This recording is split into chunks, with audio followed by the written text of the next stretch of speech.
How's it going, everyone? My name is Adara, and welcome to part 2 of this podcast thingamabob, where we talk about the Joey's Top 100 Anime poll. Here I have my good friend, Bridget joining me again. Say hi, Bridget. Hello. Okay, so last time we stopped was on Psychopaths. Did we talk about Psychopaths, or did we just talk about Mirai Nikki? No, we went the extra mile last time because instead of stopping at 51, we stopped at 50. So we're starting at 49 with Psychopaths. Oh, right. Okay, beautiful. Okay, so number 49, Psychopaths.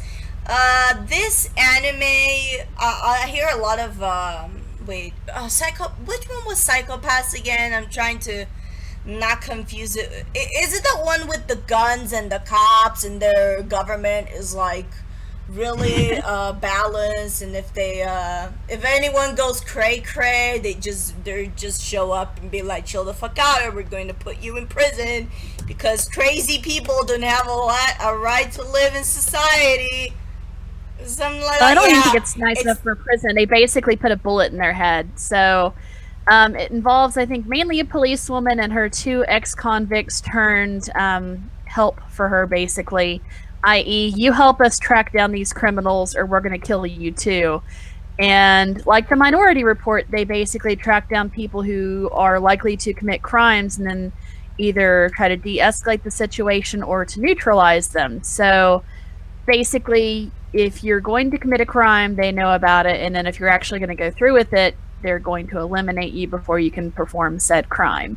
So it's kind of like the extreme version of like that one episode of season 3 Rick and Morty, where they just like neutralize his, combative thoughts and make him just totally retarded, and he's like, I want cookies and I want to watch the 3-hour extended cut of Avatar. Yeah, it's like that, but instead they just decide to, paint the street gray with your brain. So they're all Minority Report to extreme. Everybody has to be like Bob Ross, just like painting little trees, being happy painting little trees.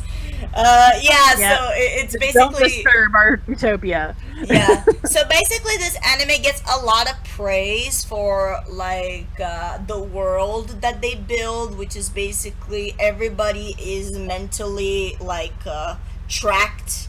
Like if somebody even like people know when people are gonna get stressed or if they're gonna go crazy and stuff like that. So to avoid crime, they like incarcerate people that are over the top, and like they know if somebody is going to be over the top, like Bridget said. So this anime gets a lot of praise, and I do understand that praise. I think this anime is very intelligent in how the government is manipulated. Like I said before, with Ghost of Shell, I'm not the biggest fan of detective work and stuff like that, and mental stuff. Well, mental stuff depends.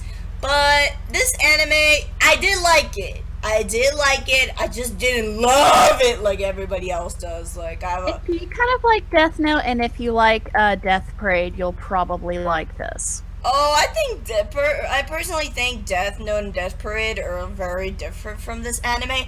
I think if you just like detective stories and psychology, you'll like this anime, and you're very interested in how humanity functions and society and things like that. I think that's more like, if you like Death Note, if you like the psychological aspects of Death Note, you're gonna like this one. Yeah, you're right. But Death Parade is more like Death Parade's a study of character and stuff too. Yeah, too. So it's kind of got that aspect of how dark can humanity get. But I think Death Parade is more sentimental. This one it's sweeter, but if you want like a more actiony Death Parade, then yeah, basically. Okay, number 47. So 47 has a tied. Like, they both have the same quantity of votes. The Monogatari series second season and Naruto Shippuden. fuck Naruto. Let's just talk about Monogatari series. Cause fuck, I mean, come on, it's Naruto. Okay, I will say this about Naruto. I refuse to watch it. Me too. Because it's too damn pop. And that's not just me being an edgelord, but it's also there's so much filler in that series, and it's got a great soundtrack, and it does have some really good character development. But I mean, everybody knows Naruto. You know, it's your typical shonen action. Starts off in a school, ends up with tournaments and lots of intrigue about a orphaned boy who has a mysterious fox creature that was sealed inside of him by his parents, and all the franchise that goes along with it. So if you don't know about Naruto, then what the fuck are you doing in this community? Just kidding. Then just avoid it. And if you already know what it is, chances are you're already a huge fan of it and you hate us, and that's fine. Or you hate the anime and you relate. You'd be like you either. And Naruto's just one of those things where you just like, you love it or you hate it. There's no fucking in between. Yeah, and I think we had the discussion about like with number 47 with the whole Monogatari series, which is when specifically it refers to the second season of it, but quote unquote I only second got season. Through, as I mentioned before, like I only got 3 episodes into the anime. Or a couple, enough for the crab saga thing with the girl who lost her weight, and I couldn't really decide if I wanted to continue watching it or not, just because like it seemed to take itself too seriously and relied too heavily on fetishism stuff. So I might have to give it another watch. I might have called it too early on it, but I wasn't an initial fan. It didn't pass my 3-episode test.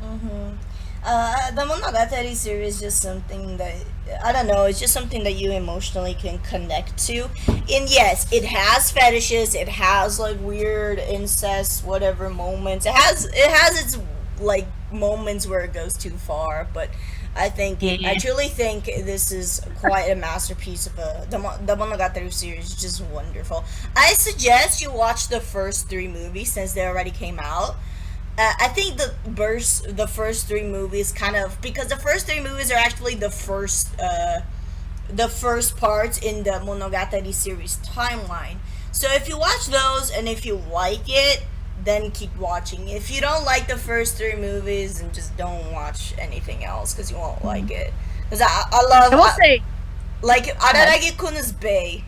I don't care if he has a thing for his sisters. I don't care if he's quote unquote harem king material. He's fucking bae.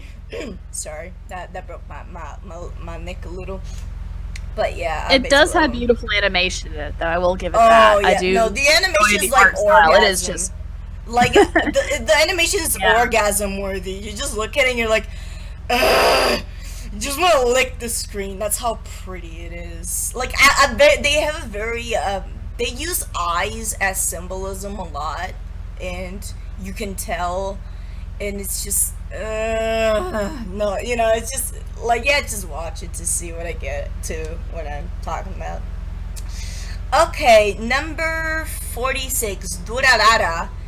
This anime also, it's like Bakano, it's by the same creators like Bakano, but instead of being like historical detective stuff, it's more like mysterious and also dark parts of humanity, but not as I would say it's on the same level as Psychopaths, but it's more emotional. It talks more about what human beings really are like, and just like Psychopaths was about like the psychology, like they use the machines. Here they actually showed you, like, there is one of their main characters is a sociopath who loves humans, but because he thinks it's like they're the most fascinating creatures, and he's constantly doing things to like see what people are gonna do and how people are gonna react, and that's basically the anime for you. Like, a lot of different people going through different things. There's also a bit of paranormal elements on it, but it's not too heavy. It's very gang based as well. There's a lot of gangs in the anime. There's a lot of friendships are crushed, or Friendships are united. A girl thinks that she's a parasite because she's just with people but she pulls people down. It's like every character has his own thing, and honestly, if you look at it, Shizaya is the most normal one. Like you're gonna see Shizaya, and he's a character that he has anger issues and he likes breaking things. But if you really think about it, he's the most normal one in the entire anime, and he's the guy with anger issues. So, like, if you like quirky characters, eccentric characters, that they all have their own backstory and different personalities. There's also like a horse. What's it called? Those headless riders called Celti. I changed my mind. Celti is the most normal character in this entire anime, and she's a horse rider without a head. When you look at it that way, that's saying something. So I did like it, but I did like Bakano more. I think they refer to them as Dullahan, by the way. That's Yes! what they refer to them in the Demi-chan Gohan. anime. Exactly. Thank you. So, do you have any thoughts on it? Or did I just... I've never seen it, and I'll be honest with you, it's because the name looked stupid to me. And just because the name looks dumb? I told you, like, I am the worst. It is. And it's really sad, because, like, there's a lot of anime that have, like, really, really stupid names that are really good, that I've watched. But, yeah, I think it's just, like, this one didn't really appeal to me. It seemed like one of those kind of, like, one-off season shonen anime of the month. No, this isn't your typical shonen fan, I'll tell you that much. I think you might like this one. Like, I honestly think you might. So check it out, because there's just so many characters. I mean, you're gonna like one at least. So, the problem with that, though, is, like, if you have so many characters, I guess my fear then would be is, like, what are the chances of them properly fleshing all of them out and not just, like... If there's one thing that the author of Durarara and Bakano do very well, is having a shit ton of characters and fleshing every single one perfectly. Very well. So that's so they did Bakano too? Yeah, okay, Bakano cool. too. Same creator. And like that's just something you have to be proud of. Like, there's a shit ton of characters, you're gonna see all the names in the opening, and you're going to know everything about all of them. Like, that's one thing that the creator really does. I don't think I want to know everything about all of them. Like, I don't need to know some favorite things. Color. No, but not everything, but you know what I mean. So what color are your pantsu? Yeah, what color are your pantsu? No, they don't do that, but you get what I mean. You know everything that's important about them. I want to be low-key perv. Oh, I want to know what color their pantsu are. Oh, God. Pink with strawberries. It's just a random guess, but whatever. Let's corner the market on strawberry-scented panties. I'm just saying. Oh, hell yeah. Saying like Goku. Oh, God. I just imagine Goku with pantsu. Oh, my God. Why? Why you do this? Okay. Well, you know, Chi-Chi makes him do it. Oh, God. Okay. Number 45, Death Parade. I love this anime. I just love this anime. It's so pretty. It has easily one of the most catchy opening theme songs of the past decade. Definitely. Everybody, put your hands up. Yeah. I was obsessed with this opening for so long. Like, Jesus Christ, it's just one of those openings that you can't get tired of listening. You listen to it over and over again. It's basically what happens after you die. You go... And, like, there's no heaven and hell. In this anime, is either you reincarnate or you go to the void and stop existing forever. And you get judged... I know what I'm gonna do. Oh, hell yeah. And you get judged by playing casino games. Like, if that's not original, then I don't know what is. I know it sounds kind of like, what? But trust me, it good. It really good. And it's really, really messed up. Like, the first episode just makes you want to die. I wouldn't say... I don't know. I wouldn't personally... There are no happy endings for some of these situations. Oh, yeah. That's true. But even... There is no simple good or evil in it. It's more of a, the gray lines that humanity kind of travels. Yes, exactly. Pure gray lines. This anime is just pure gray, and it's just basically this desensitized Dekim that just fucking is like, Yes, you. okay, I don't feel anything, so I don't care if you reincarnate or just go to the void. Like, I just whatever, fams. I just do my job. But you also really like him, like even though he seems like a poker face piece of shit. He's actually a sweet cinnamon roll that needs to be protected. I don't know. I think like my favorite character is like the really stupid, like basic ass bitch that gets sent down there, and they really can't figure out what to do with her. Like she just ends up down there because she like has like a huge crush on a guy, alright. And like The she's just so fangirl? stupid. Yeah, man. Like I don't know. I want to say she's like a Ganguro or just a gal. She's probably just a gal, but Right. Jesus, I love her just because she's just so out of place there, and it's cute. So it's great visual too and full of symbolism. So if you like eye candy and deep involved psychological plots, a little bit of Goro and just great visuals and animation, then definitely check it out. Like we said before, this anime is a lot more sentiment based than just, humanity, psychological, like straight up. This one's more sentimental because you see these people that are dead go there, you see their past, and you see what drives them, what they love, what they hate, etc. So you get emotionally attached to these characters, and then you have to see them go in the same episode, and it's like, god damn it. So it's good. I love this anime. I do. Number 44, Clannad. Another one that I just think just put them all in one, but I do see why people separate Clannad and Clannad After Story. Spoiler alert, they're both there.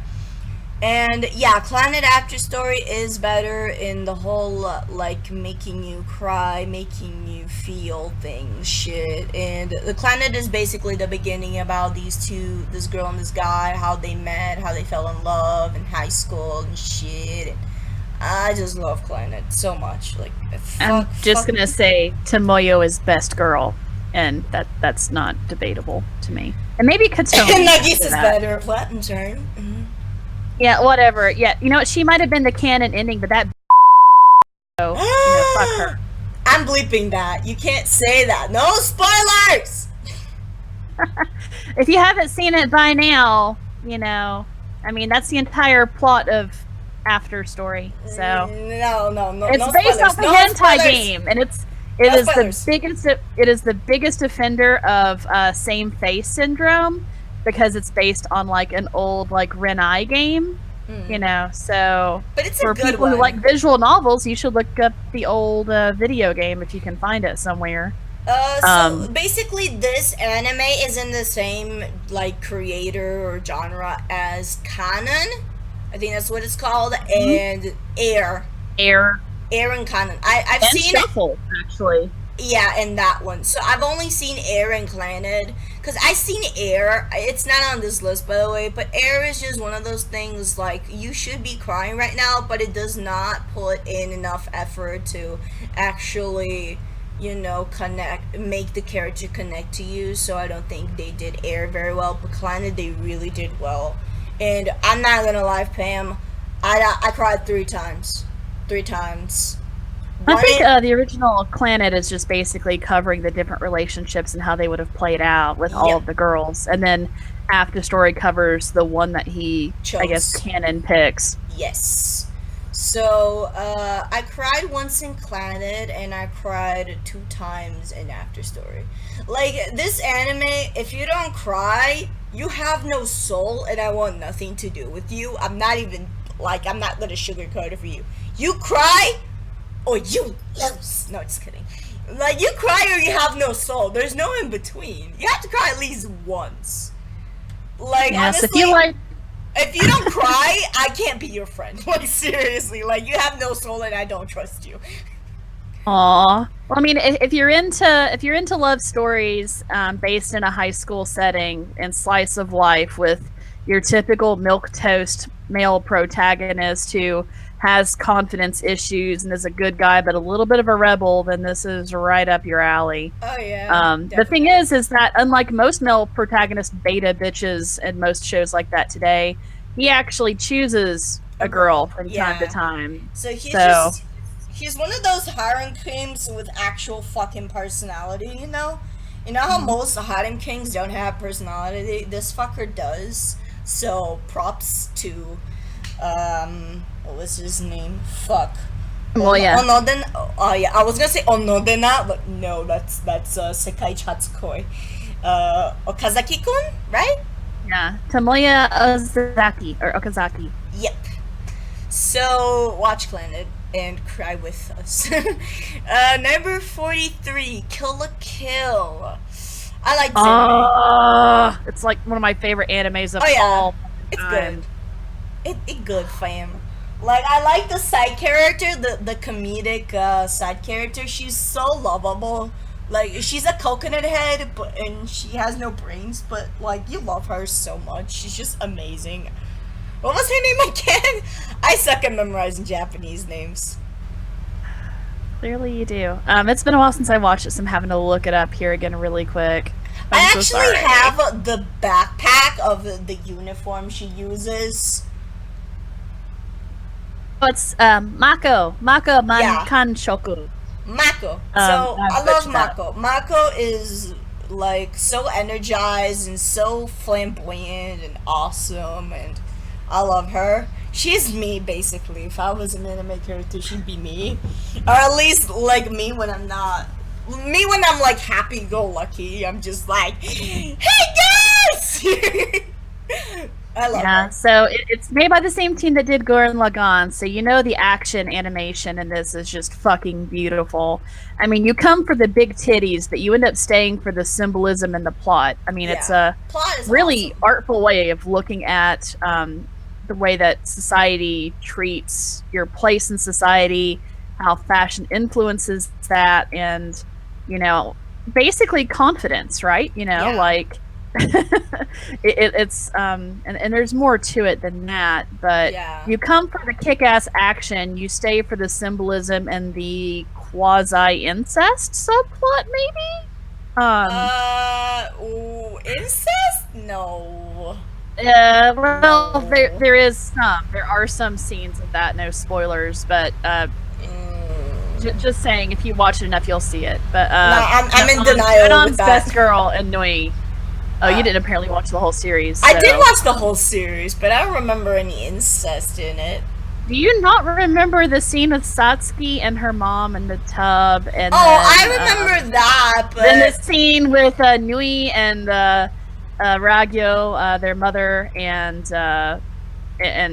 them forcing her into the suit. Yeah, there's like a lot of implied incest, I guess. Yeah, which it's all part of the symbolism there, though. So okay, I'm gonna pretend that it's not there because I don't want it to be there. I'm in denial about it.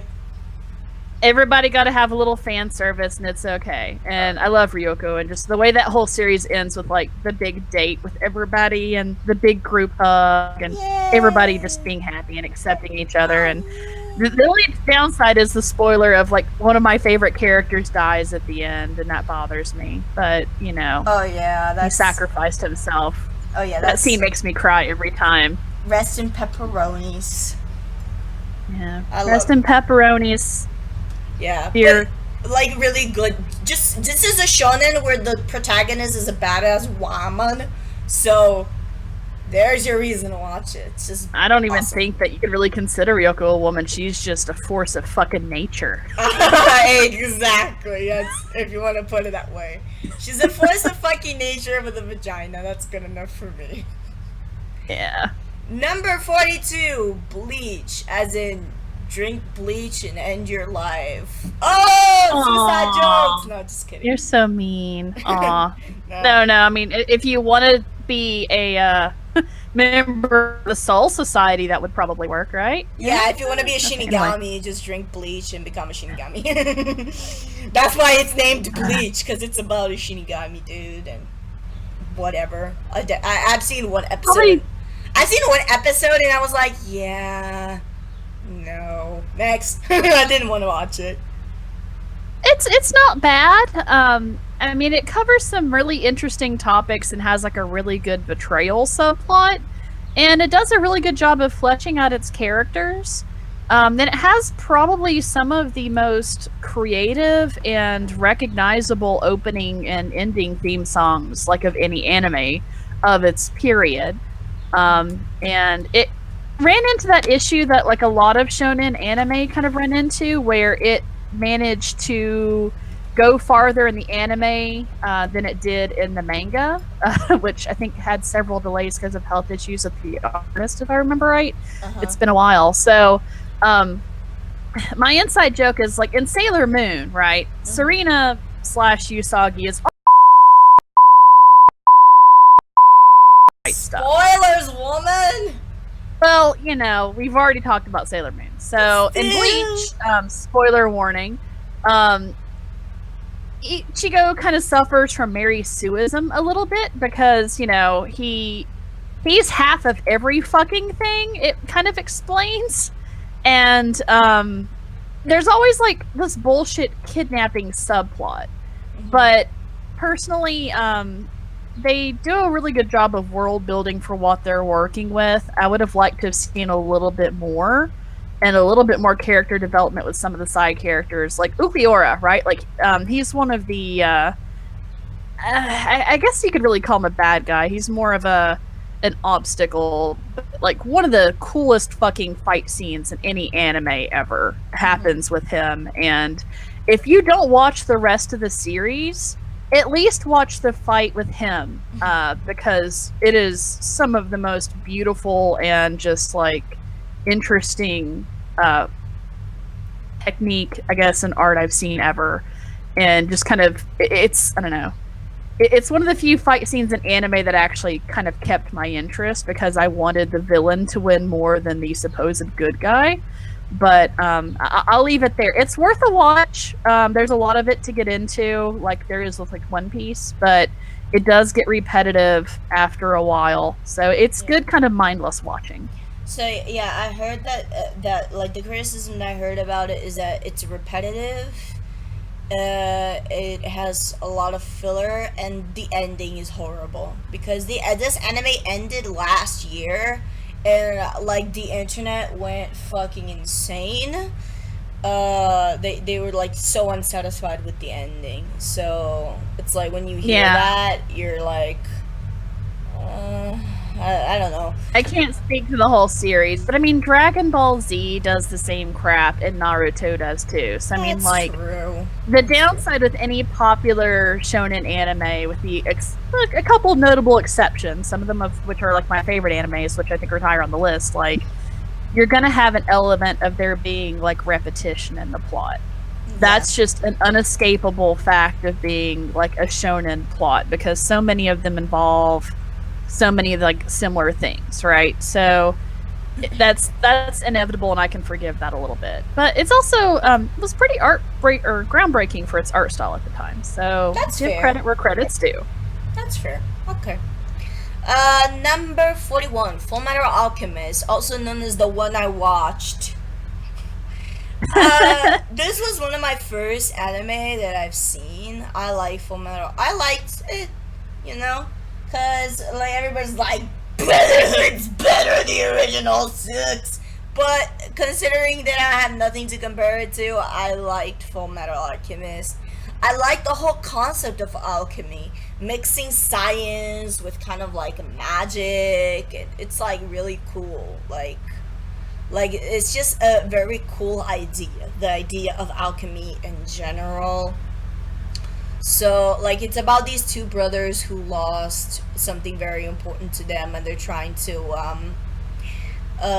get that thing back. So, honestly, it's a good anime, you know, it's good shonen fun.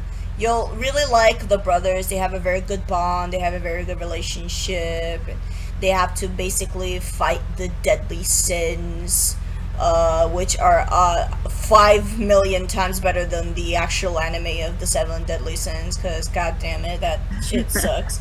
Like, these are actual sins. They actually stick to their character, you know, they actually represent their sins very well, unlike the anime with the same name. But yeah, Fullmetal Alchemist, check it out. Good shonen, good stuff. Also, your soul will be ripped out by some of the saddest shit you will ever see in an anime. So, just prepare. You've seen the memes. You know what I'm talking about. Yeah, and if you haven't seen the memes, I'm not going to ruin it for you. Yes, exactly. Just two syllables. Edu, adu, akrivten. You said you'd come play with me. That, and why are they burying Daddy? Oh god, worst dad ever. Worst yeah, dad it's ever. a really good anime. Like, one of the things you have to give credit to Fullmetal Alchemist for is that, like, they do, like, one of the best jobs in both variations of the series. Now, it was groundbreaking for what it was at the time, and, like, people want to shit all over the original Fullmetal Alchemist, but you know what, bitches? Like, if it wasn't for that first variation of the season, you would have gotten Brotherhood to begin with. So that's true. You know, they're different, and one might have had a bigger budget and thus was able to execute things better, also with the, you know, advantage of being released after a lot of the plot points had been revealed, but you know, when one wasn't. But, like, I don't know, the plot points are basically the same. One is better executed because they had a bigger budget and more of an idea of what's going on, but and because it's also more according to the manga, it's like full manga.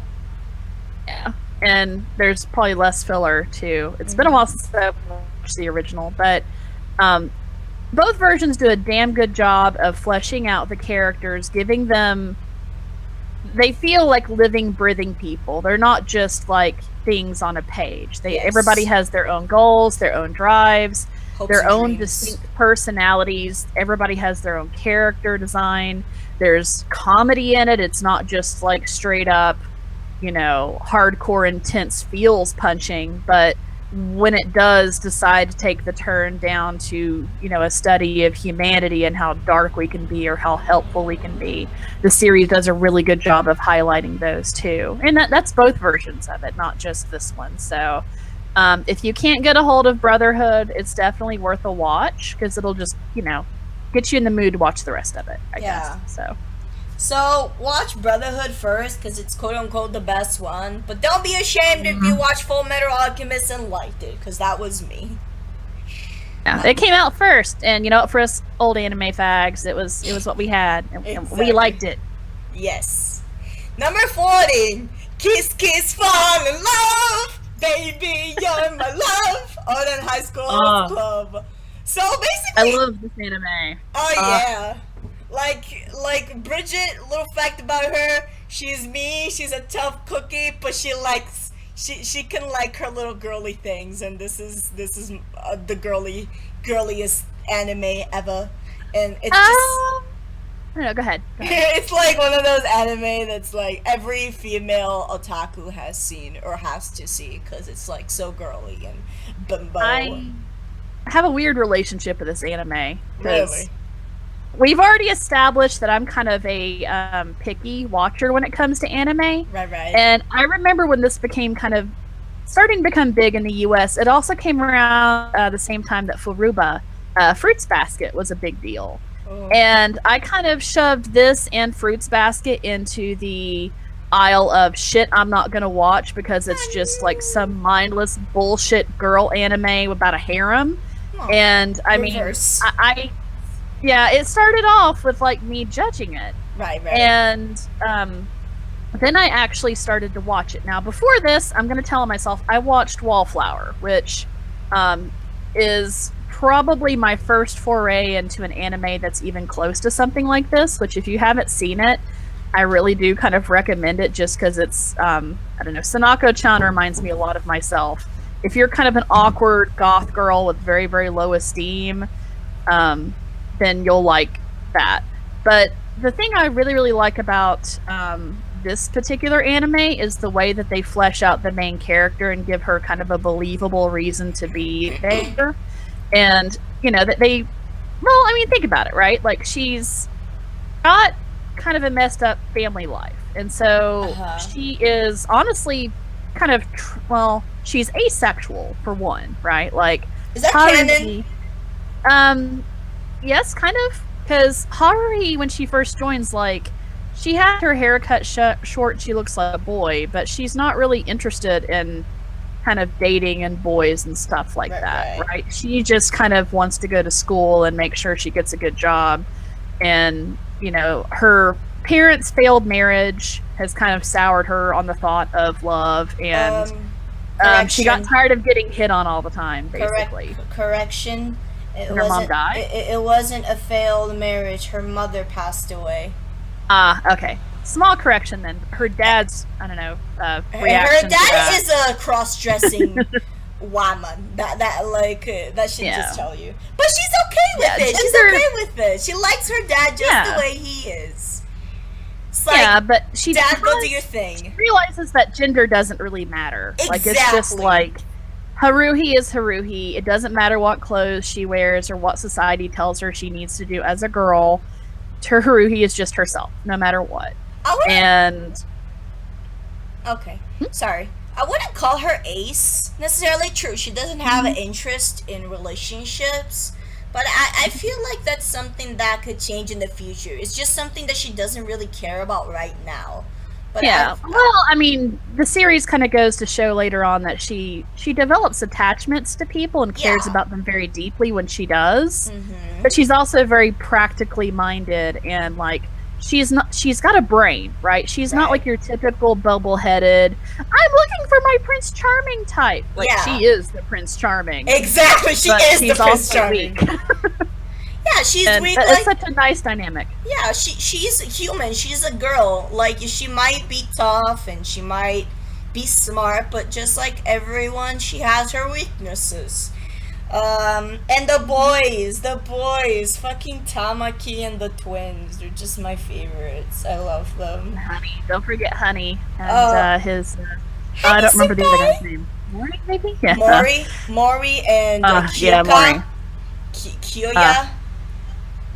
Honestly, I just love Tamaki and one of the twins. That's it. The most tsundere twin. I like the most tsundere twin and Tamaki. That's it.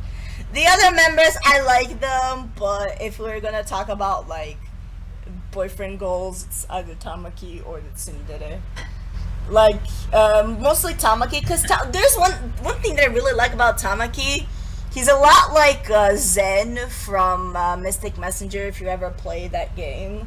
Because he's a Prince Charming, but he also has, like, he's not empty-headed. Kirby overtone. Yeah, he has an open mind, and he's a person that really cares about other people, you know. He's a very kind person. He might not be the smartest person, but he has such a big heart that you can't not love him. He's just he's sweetheart. People smart. He just lacks common sense. Basically. Yeah, he's people smart. He knows people. But exactly. He's people smart. He's not academically smart, but he's just so sweet. He's really, I don't know. I like him a lot. I think he's a sweetheart. And I love the fights they have too. Like seriously, like, I love the way they handle character dynamics in that show, and it's really good at kind of balancing out comedy and character development. So it's a good light-hearted watch, and you will not be bored watching it. It keeps you on your toes. Unless you're a guy, then maybe that's not your thing. But if you're a girl... Actually, it was my boyfriend who got me to watch it. He forced me into it. Granted, Takun's kind of weird anyway, so like he's my feminine side. So yeah, guys even like this anime. So I mean, it's approachable. Like, don't. You're being so sexist right now. I'm not being sexist. It's just that it's the target audience is women. That's all I'm saying.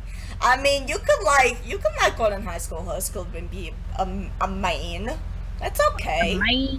A man. A straight man.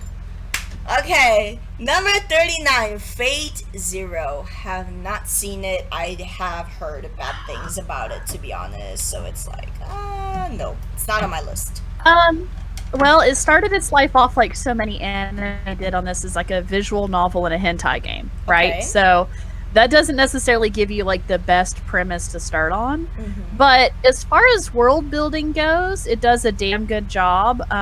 There are some incarnations of it that are definitely superior to it. And I think it was sorry, let me look back at it again. Which one it was? Fate Zero. Let me actually double check which one this one is, because it's such a huge universe with like so many off branches that I want to make sure I'm referencing the right one. This particular one, I would recommend. It's kind of a prequel to like the main Fate Stay Night series, and it's really heavy on like the emotional drama and the fact that Saber and the mage who's basically using her as a weapon to try to fight for the Holy Grail kind of disagree on some key points of the power of when they get it. And he wants to basically, I don't know, I don't want to ruin anything for you, because like it has one of the most fucked up endings ever, but it's kind of, the Grail is like any typical genie where you really want to be careful for what you wish for, because when it manifests that wish, like it does it in some of the most fucked up and heartbreaking ways.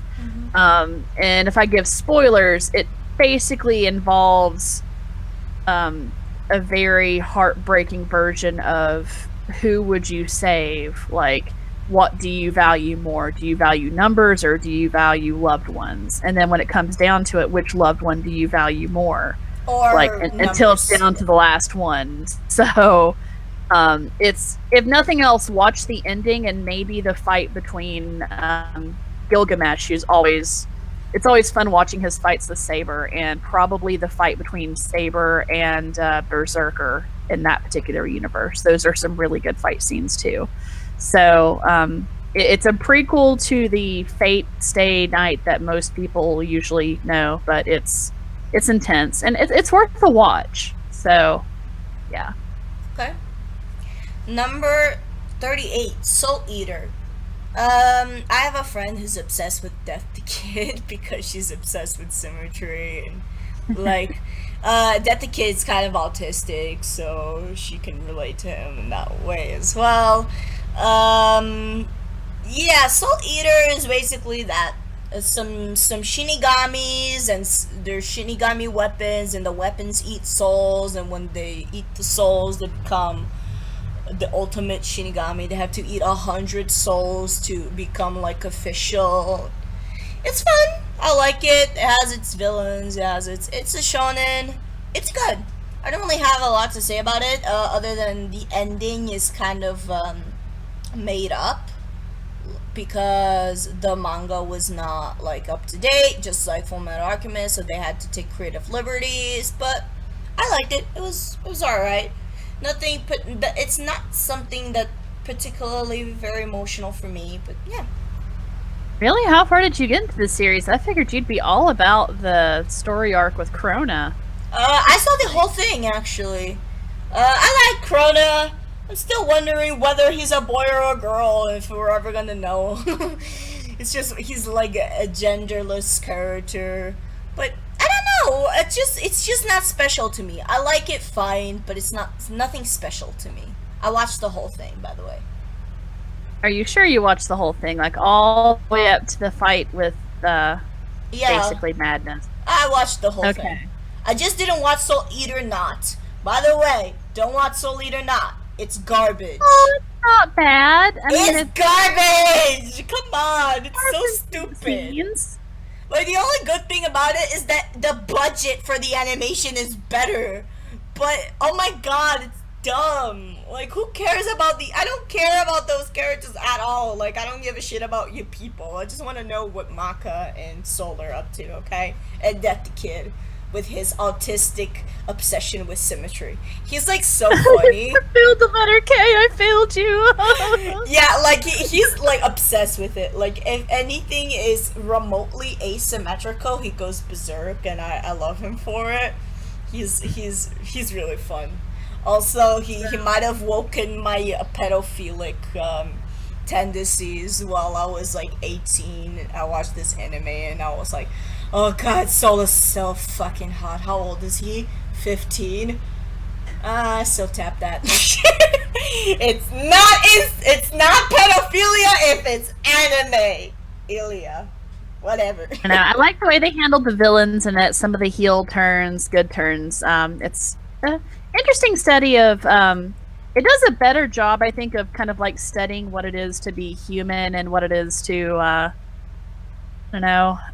appreciate life and friendship and stuff. It's another one of those like, wow, friendship is like the best fucking thing ever, guys, kind of animes, and I just like the way it handles it. Maka's a great, strong female protagonist who has a strained relationship with her father, who she hates him. Easily one of the best dads in anime. Can we just give it up to her dad? He's a man whore, but he loves his daughter. Oh, that's like true. there's nothing that he wouldn't do for her. You know that. Oh yeah, that's true. It's also got Blair the Cat Witch, who's fucking amazing. I love the fact that she's not actually a witch, spoiler, but she's just a cat who's just really magically gifted. And that speaks to me as a feline inclined individual myself. And I like Medusa. I like the way they handled her. But one of my two favorite scenes, right, are the fight between Blair the Cat Witch and the Mouse Witch, which is like cutest thing ever. And also the scene when they're taking the test when Patty makes the giraffe out of the test paper and then breaks its fucking neck, right? Like, I've wanted to do that during tests so many times, and that just it spoke to me on many levels. So it's a great anime. I would watch it. A lot of people are probably going to say it's overhyped, but at the time it had a really nice, unique animation style, and it did a really good job of kind of relaying like multiple character stories kind of working together into a cohesive plot. It's not perfect, but it's got a good soundtrack, the animation's good, and definitely worth a watch. Oh yeah, I agree. Number 37, Toradora. So this was one of my first animes, like top five first anime. And this one, like Mirai Nikki gave birth to the queen of tsunderes. This one is Mirai Nikki gave birth to the queen of yanderes. This one gave birth to the queen of tsunderes. I love Taiga. Like when I watched this anime for the first time, I was like, Taiga was my spirit animal. She was like me. Like I was like, you are my soul represented in anime form. Like when I was a little weeb, I used to call myself tsundere, and then I realized that's weeb shit, and I stopped. But basically, me and her, like, we have so much in common, and I'm not saying that just because we're both short. It's just like she just loves her friends and would do anything for them, and she has a very like tough attitude. Sometimes she can be a bitch, but she also has a very sweet heart, and she really loves and cares for people. The main guy, I used to have a crush on him too. That's why I kept calling myself Taiga, because he was I don't know, I just like the fact that he knew how to take care of himself, and he seemed like a tough guy, but also has he's a very sweet, nice personality. So Toradora is like a love square, because the main guy and Taiga, they're in love with each other's best friends, and they're basically working together to help each other be with each other's best friends. But at the end, they end up falling in love with each other. Spoiler. So, but it's I like it. I like Toradora. It has a special place in my little kokoro. If you're the sort of person who thinks that Romeo and Juliet's a beautiful love story, you like stuff that's over dramatic and lots of screaming and crying with the occasional pervy comedy scene, you'll probably like this. This voice actress has been in everything. She was also in Zero no Tsukaima, also as a tsundere in that. So, really? I mean, kind of, yeah. She did the same voice for Luis. Oh shit, I didn't know she that. Was in everything. Like, she was in everything. Takun can't watch anything now that has her in it, just because, like, he gets really annoyed by her voice, because she was the go-to voice actress for moe tsundere characters for, like, a decade. Oh. So, yeah, there's a very good chance that if you're watching a anime from that time period that has a tsundere, it's her voice that you'll be hearing. And as far as my thoughts go, I didn't really get into this anime like watching the season. I've just watched clips of it, and I kind of like the way they cover the fact that emotions are not always going to go the way that you think they're going to, and the unpredictability of them. Yes. But Taiga's also a really flawed character. Like, she's genuinely a brat. She's I don't know. She's tsundere. She's ungrateful and a bitch. Yeah. And Ryuji's an asshole. And that's okay. It works in this anime because they're both flawed, but they both love each other. And you know what? Relationships are meant to be flawed. Exactly. You know, you're not ever going to find a perfect partner. You just gotta settle. And sometimes you just gotta settle for a lolly with no tits. Just saying. Me! No, just kidding. As a flat-chested girl who is also short and has this voice, I can assure you that sometimes you have to settle. And I love you, baby, and I'm sorry. Forgive me. It's fine. No, I'm not flat-chested, but I am basically a lolly in the other aspects. Long hair, you're basic too. Just emphasize the basic. But that's okay. I love you anyway. I love you too. So yeah, Toradora has a special place in my heart. If you wanna get into tsunderes, you wanna start watching an anime with tsundere, Toradora. I like her. Number 36, Mob Psycho 100. I'll be blunt. One Punch Man is better. Next. You are such a shit. Oh my god. I don't care. Mob was not that good. Everybody's like, oh my god, Mob is revolutionary. I fucking love it. And I'm like, And every time I went, with this anime, everybody just got triggered as fuck. It's like, how can you just say, Mob Psycho's the shit? And I'm like, I don't know. I like One Punch Man better. They have nothing to do with it. It depends upon what you're trying to get out of it, though, right? So, Mob Psycho 100 does a better job of what Evangelion aimed to do. It's a coming. No, just hear me out. Hear me out, right? So, Evangelion at its core is a coming-of-age story about learning to take responsibility and, you know, Shinji dealing with his awkward sexual feelings and feelings of abandonment with his family, right? Mob Psycho 100 kind of deals some of the same stuff, which you already know this because you know me, but I'm a huge fan of 1, and I love his writing and the depth that he gives his characters and some of the symbolism and stuff. And I'm actually upset that I haven't had a chance to read the manga at all yet. But Mob Psycho 100 basically covers a young man who has psychic abilities. He's tremendously gifted with them. But the thing is that in elementary school, despite the fact that his younger brother admires him, or rather fears him, he realizes pretty soon that the girl that he likes, Tsubomi, doesn't really give a fuck. He impresses her once with his psychic abilities, and then she's like, yeah, whatever, I like strong boys now. So he kind of grows up with this complex, and basically he wants to be stronger. And the big theme of this anime is self-improvement and also humility, right? Like, Mob is genuinely a nice, sweet kid who joins up. There's kind of like a TK-themed group, like a paranormal group that wants him to join in the school that he doesn't really want to. So he ends up joining the jocks, basically, to work out and improve his body. But the jocks are also, like, usually people who are really strong, and most American tropes and anime tropes are usually assholes, right? Like, they're jerks because they're physically imposing. But the people in the Body Improvement Club are, like, genuinely nice people. And they have Mob's backs, like, a couple of times, even though they can't physically protect him from some stuff. So, one of the best things about the series, which I think most people agree upon, is Reagan, and the fact that he is like the most benevolent charlatan you could ever run across. He screws people over and does kind of underhanded things, but he does genuinely care about the people that he screws over.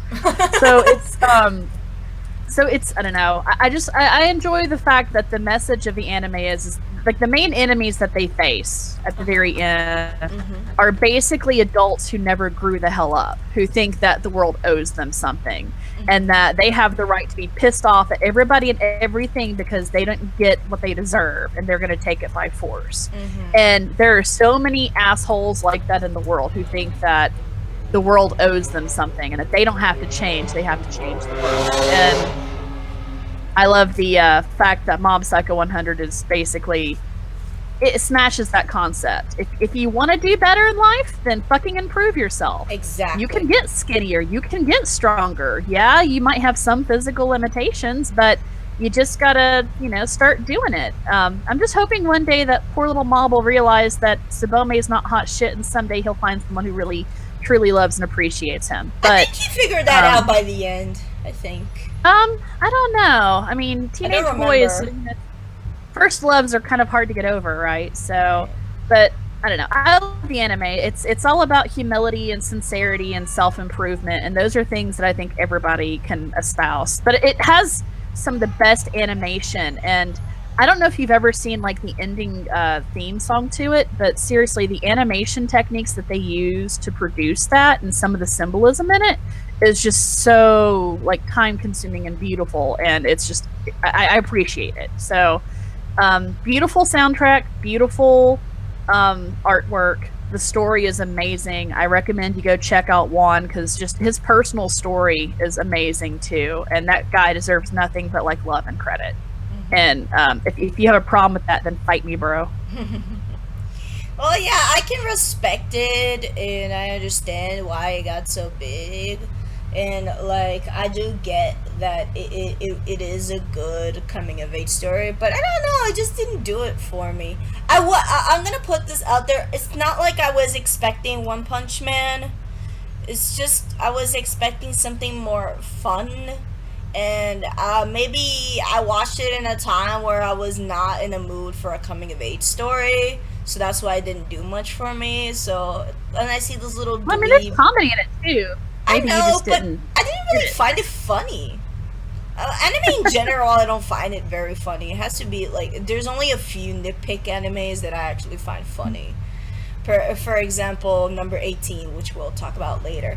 But, like, I respect Mob. But honestly, it's just that I just don't think it's that great. It's just personally, it wasn't that great for me. But everybody just gives me shit like, how can you think this is trash? And I'm like, I didn't say it was trash. I just said it was eh. And they basically, when I say eh, it's like, it's okay. Like, Hey, it's okay. Everybody has things they like and that they don't like, and that they get and that they don't get, and yeah, it's just that everybody's shitting me for it. I don't like it, but you love it, and that's okay. Which one? All of it. No, which Granted, anime? I like some. No, which anime? Bakemonogatari. Ah, yeah, Bakemonogatari is it's fucking.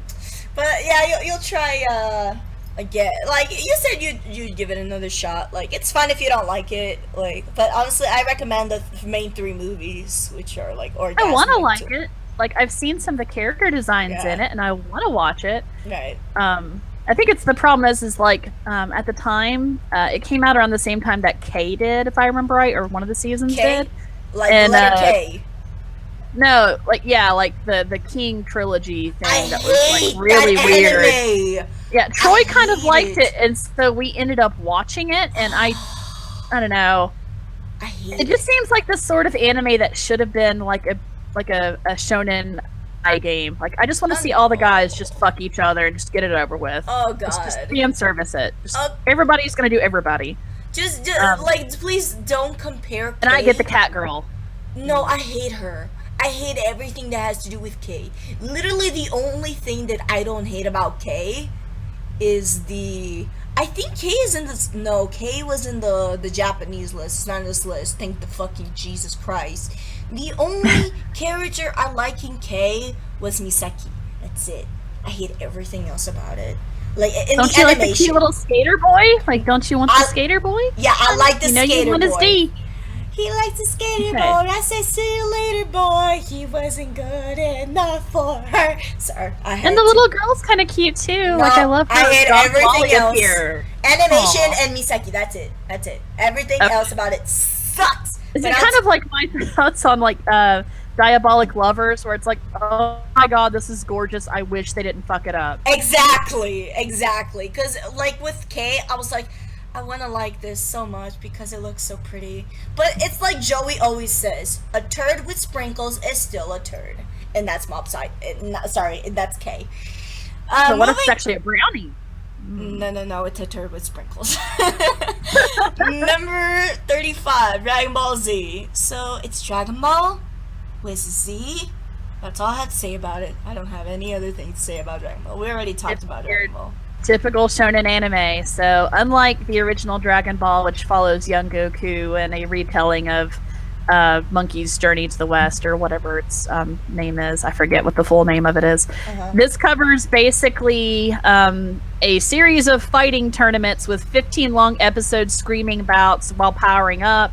Goku dies repeatedly, is brought back because, fucking MacGuffin plot armor bullshit, and all of his friends die, giving him a boost up. Gohan is OP.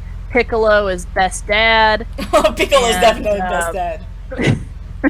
It's true. Piccolo is best dad. I mean, Goku's the shittiest dad of all time. Let's be honest. Yeah. I don't know. No, like seriously. I don't know why Chi-Chi wants that D. I don't even get it. Like, yeah, honestly, yeah, because he doesn't even know what a kiss is. I'm not even shitting you. He doesn't know what kissing is. Team 4-star though deserves he just credit. goes home, fucks Chi-Chi, and then goes away and has a baby. That's all he knows. Like, I don't even think that I think she just forces herself on him, honestly, and he just kind of like is too confused to really say no. Like, it's not like Vegeta and Bulma's relationship where like you can tell there's like sincere affection. Oh yeah. Like I saw the movie and I just like how pissed off he gets when she gets hit, and it's like, that's my Bulma. Fuck. Sorry. I just got scared. Oh, it's okay. What scared you? It's just my mom knocked on the door, and it's like, fun fact, I'm traveling in about 2 hours, so I wanted to record this before I travel, so I'm trying to get it done so I can edit. And we're getting aside, sorry. Yeah. So BBZ. Yeah. You know what it is. Yes. we should try to get a little faster from now on. Just really quick thoughts, cause if I don't eat, my mom is going to cut my head. Okay, well I can make this easy because the next anime on our list is Noragami, and I haven't seen that shit, so I have nothing to say about it. I love it. 10 out of 10. Best anime ever. This anime, the voice actor for Yato, the main character, is the same voice actor for Araragi Koyomi in the Monogatari series, so enough said. I love that voice actor. I love Yato. I love the girl. I love his weapon, which name I don't remember. Like, this anime is just fun. It's about a god. He's like a shitty god. Like, nobody knows who the fuck he is. Like, he's a micro god and nobody knows who he is. So he wants to become a better god. So he grants wishes for 5 yen. 5 yen. That's like the smallest minimal pay for anything ever. Like, very cheap. He will literally do anything for 5 yen. And he's not doing it for the money. He's doing it so people start believing in him as a god and start worshiping him as a god. And he's gonna like build his own temple so people can worship him. And like he has like this weapon, which is like the soul of a little boy. And it's good. It's just overall, it's a good anime. The opening is badass as fuck. I recommend checking it out. It's all about souls and gods. Instead of shinigami, they're gods that have to, deal with death and help souls that are like, that have unfinished business. So I like this anime. Number 33. That reminds me of a book. Quick note. It reminds me of a book called Divine Misfortune, about these people who are trying to find a god. So they start worshiping a god who basically just asks that you have like a place for him to be in your home, right?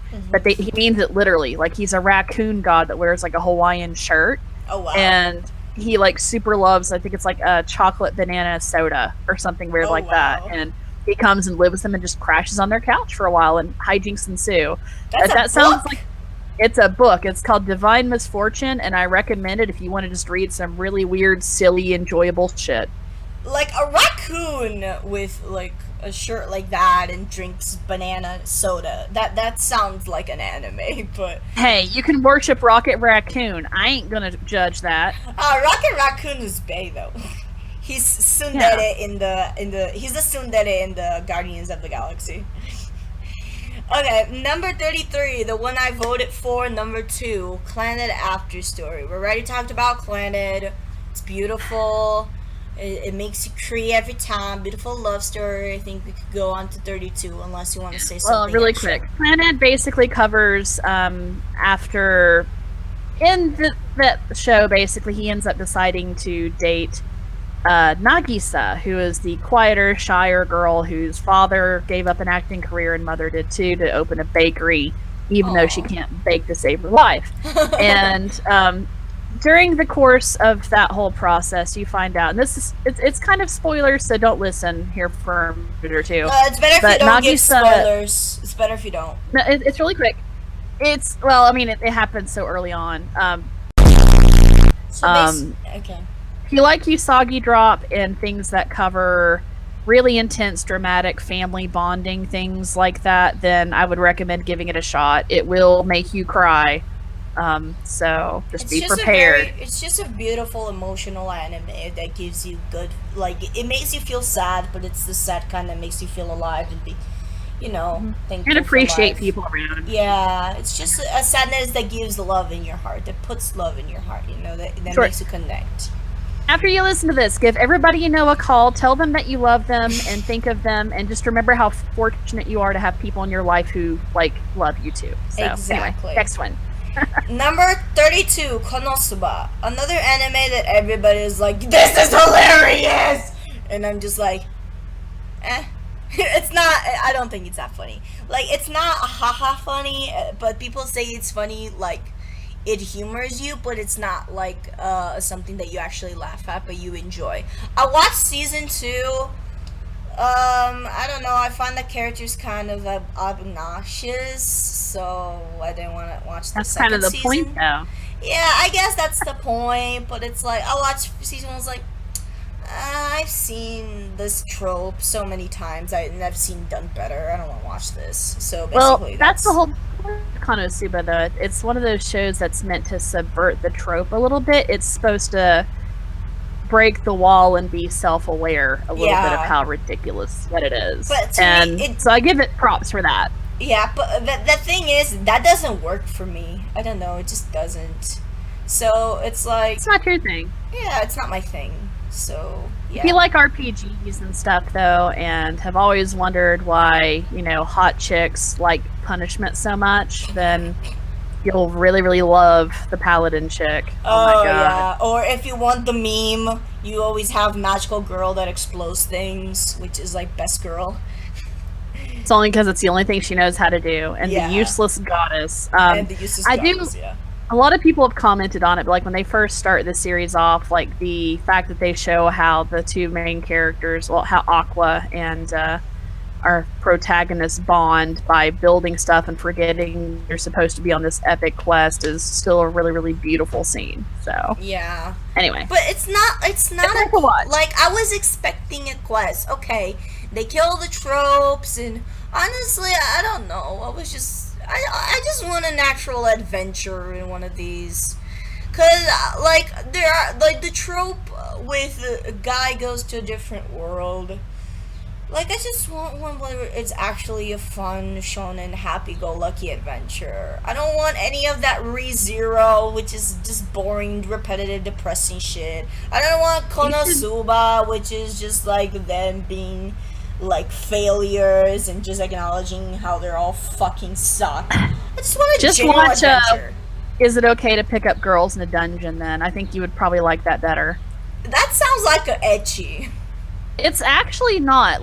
I thought it was going to be trash, but if Konosuba isn't quite your thing and you want more of a little bit more character development and a little bit more action and adventure aspects of it, I would say that Is It Wrong to Pick Up Girls in the Dungeon's kind of in there. Now, granted, it does kind of have some harem-esque tendencies, but the main character is very much along the lines of like if you took Yusung from Mystic Messenger and actually put him in LOL. I'm sold. I'm sold. Because Bella's a lot like him in personality, kind of very sweet sold. and unassuming, and just kind of So give it a look. It's worth it. I will. I think you like I'm a simple woman. Someone says Yusung, I take the bait.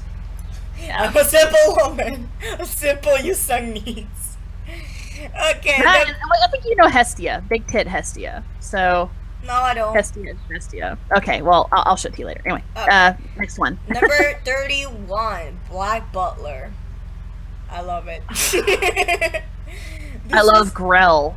Let me be specific. I love everyone in this anime. I think CL would be in my top 10 favorite characters of all time. Like if I had to pick between, like if I could only pick one character from every anime, it would be CL. But I do love all characters, all of them. This anime. Let's make an agreement though. Season 2 never happened. Yes, season 2 never happened. Can we agree on that? Yeah. Like honestly, if you're new to Black Butler, don't watch season 2. Just pretend it doesn't exist. You're welcome. Like trust me, we're doing you a favor. Just watch Book of Circus, Book of Atlantic, Book of Murder, and the first season. You don't need anything else. Or actually, watch those other two first, then watch the first season, maybe, and that might, like, watch it out of order, because otherwise, like, the first season has the best fucking ending ever, and then the second series just ruins all of that. Yeah. Anyway. Alright. The thing about, like, P.S. Sebastian is canonly the hottest, male anime character in existence, period. Oh, you don't like Sebastian? You have a different opinion? Who's hotter? Shh.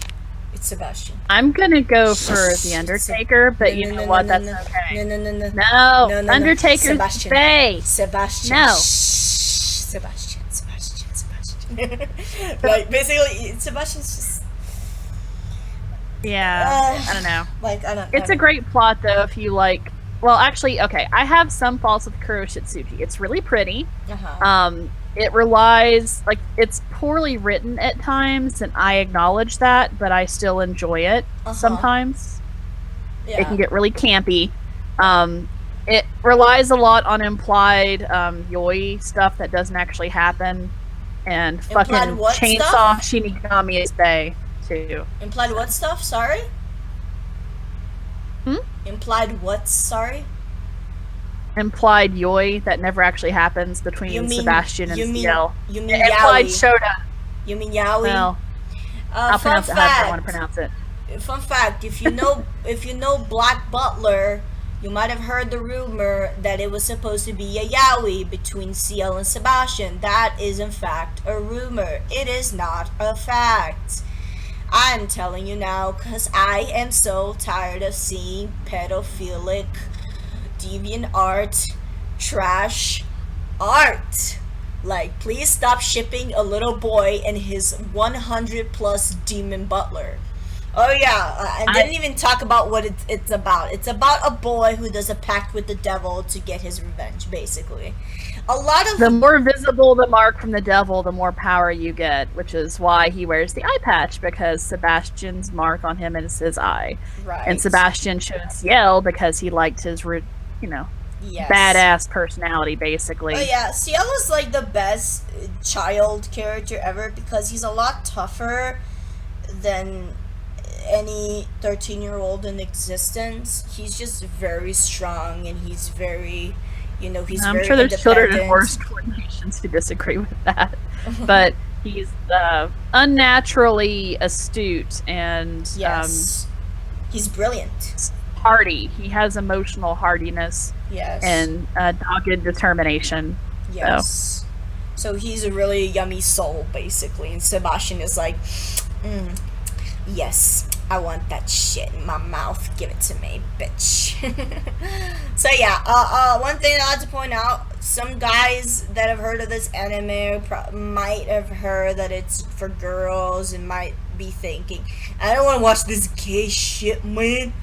It can be for guys because it has a lot of like brutal stuff and has a lot of guy things that guys would like. So honestly, don't judge a book by its cover when it comes to this anime.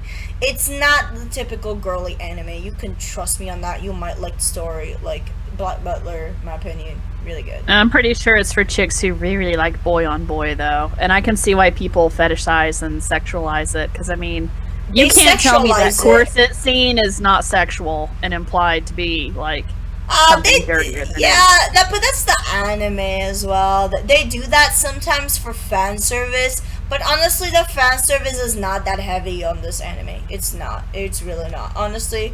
Yeah, you tell yourself that, pumpkin. I'm serious. It's not that bad. I can only recall 2 sexual scenes in this anime. The sexual quote unquote. Because it's like implied, but then it cuts back to, you know, one of those trap moments. It always smells like apples. I remember that line very well. I don't remember that line. It's when Sebastian fucks the chick in the barn. Oh, God. Yeah, so, fun fact, he's straight because he fucks a nun in the anime. Oh. And then I don't think he's really straight. I think he's kind of... It's his job. It's his job. Like he gets ordered to, basically, and he's a demon, so he can't say no. So, yeah. I mean... But overall, it's not girly. It's not for girls. Please watch Bad Butler. Don't judge the book by its cover. It has a lot of good elements to it. Please. This is one anime that... Okay, sports anime, fine. You don't want to watch sports anime because it's a lot of guys, fine. But this one is just one that I... hate that people call it a girl anime because to me it's really not. It does not have that much fan service. It's not supposed to be yaoi. It's supposed to be a heart-wrenching story about this little boy who lost his family in a fire. God damn it! Okay, Gay! No! Okay, moving on. Number 30, Angel Beats. I'm surprised, I really am, that this one is higher than After Story and is higher than Anohana. Because Angel Beats did not make me cry. It almost made me cry, but it did not make me cry. Between the 3, After Story is the saddest. Angel Beats is just like emotional, but it's not tears emotional. It did not get me to cry. So like the fact that it's on top of both, it just, I don't know, it upsets me on a personal level. Well, I'm not saying it's bad. Just the history. It's the history, I think, that with it, and the unexpected nature of its reveal. I think that got people, and that's probably... Yeah. Could be. Not to say it's bad. Angel Beats is good. It is good. I like Angel Beats. But... After Story, come on! After Story, man! Like, I don't know, I'm honestly upset about it. Well, I mean, people like the concept of, like, a, unrequited love that can never be fully resolved, right? Because I think that was in this anime where it's like, there's the big reveal at the end, and you're like, oh shit! They can never be happy together. I hate my life. And, you know, there's no resolution. That was sad. That was it's better than the cop-out After Story takes. Without giving away spoilers, you know. So. I don't know. I like this anime, but I don't know. I feel like After Story deserved to be higher. Like, switch them, and I'll be satisfied. Okay, number 39, Sword Art Online. We already talked about Sword Art Online like 400 times, I think, or was it after we stopped recording? That was after we stopped recording, is when I went on my big spiel about all the weird shit that happens in the light novel. And alright. So Sword Art Online is unavoidable. Like, it's about a gamer that goes to the gaming world and they're stuck there, and if you die there, you die in real life. But a lot of people hate it because it has a lot of plot, like, holes, and I agree. Probably doesn't deserve to be high on the list, but I'm not surprised because in a way it's a cult classic, you know. And well, the thing I would probably pay attention to here is the thing that everybody agrees on: the first season was like the best. Yes. And Second season didn't happen, just like that butler. yeah, the second season didn't happen. It's one of those things where it's like the initial novel itself, and we won't talk about chapter 16.5, right, in the original light novel. Yeah. We're not going to talk about that. Yes. But I don't know if you know what I'm talking about. I know exactly what you're talking about. And they do. The glop glop motherfucker. Sorry. The thing that always bothers, yeah, careless whisper in the background. Yes. We shouldn't defile George Michael like that. The thing that always got me is like I don't know. The novel itself is about Kirito, who is your typical male power fantasy self-insert who buys a gaming system, starts playing the Sword Art Online game, and then everybody who plays the system gets trapped in. Now, the novel itself, the light novel, does a better job of describing what's happening to their bodies as they're kind of being moved in and kind of life outside. Like, and basically the relief program to take care of their bodies. But nobody wants to, know about people getting hooked up to intravenous lines to get, like, parenteral feeding. No, they focus on the shit that's happening in game, because if you die in game, the system basically kills you in real life. And through the course of this, like, you have two loners who kind of find each other and work to try to save the world. You have Kirito and Asuna, who the biggest disappointment, I think, in the series is what they do with Asuna, right? Like, she starts off as this incredibly fearsome, kick-ass female character. And then the more involved in the relationship with Kirito she becomes, the weaker she often is, relying on him and just kind of losing her own power, and it's just really unfortunate. But it ends really beautifully, and the two of them as a couple are great. I love the concept of yuri, but the second season then starts the trend of turning this, like, now granted, Silica already kind of had some harem-esque tropes to it, as well as the blacksmith girl whose name eludes me. So admittedly, the series, the faults that it had in that first season only got worse with every subsequent season. Oh yeah. So it was beautiful, and the soundtrack was amazing for when it came out, and still is, because I think it's Yuki Kaijura who did the soundtrack for it. Yeah, I like the music. Always beautiful. Anything she does is just gold. But because I think she also did the music for Dot Hack as well. And just so many great animes that have had her touch on them. But it fizzled out, and they're still making games for it and milking that cash cow, and just let it die. Please, God, just put it out of its misery. Okay, it stopped being good after the first season. I'm glad that the writer had a hit, but I don't know. It's painful to look at now. Yeah. And I just free them, and no more harems, please, God, or at least do them better. Yes. Do better harems if you're gonna do it. So the thing about so the world of Sao is actually very pretty. It's actually a very cool idea, because I think every gamer dreams that one day technology will advance so that to a point that a game like Sao could exist, and you could just have a digital version of yourself go into a world and just forget about life and just do shit there, and like, I think that idea is just something every gamer dreams of. But like, it's just so many plot like points that are just ugh. And like, yes, Asuna, instead of character development, she's like the complete opposite of that. Like, she starts good and then turns to shit. So Sao, I think, like, Sao is just so memeified for being shit. It's not that bad. It's not that bad. It has Sandwich Kun stays good throughout. Oh yeah.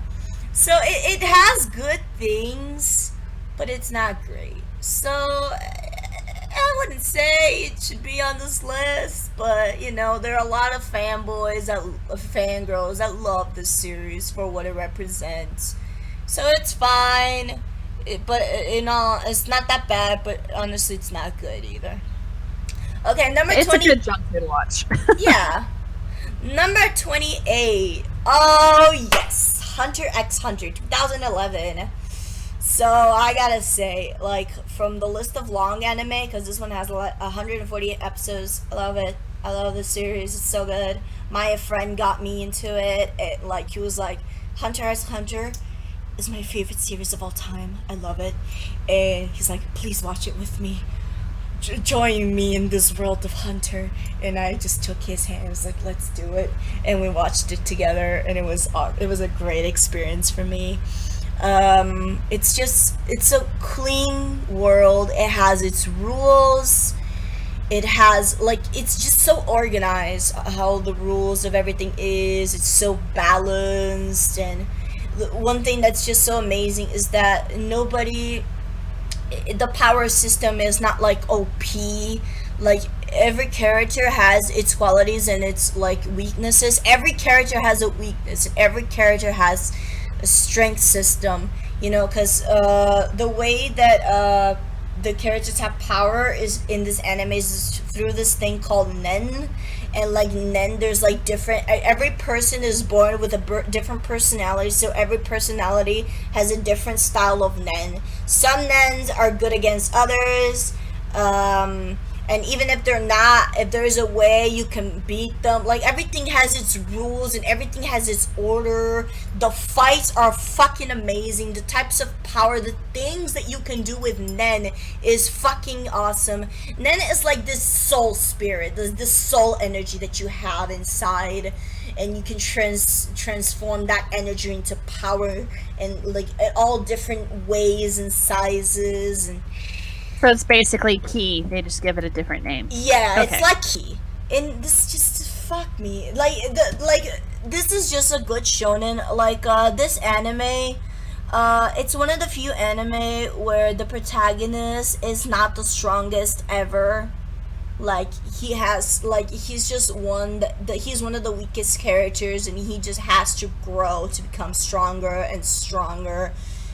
All the time he goes through such development. Like, he starts up being this very sweet, happy-go-lucky boy, but then this darkness starts to grow inside of him as he realizes that the world is just cruel and it's unfair sometimes, so he has to adapt. But everything is okay because he's always has his friends on his back, always helping him out. And Jesus fucking Christ, this anime is brutal, but it has great comedy, it has great characters, it has an excellent power system.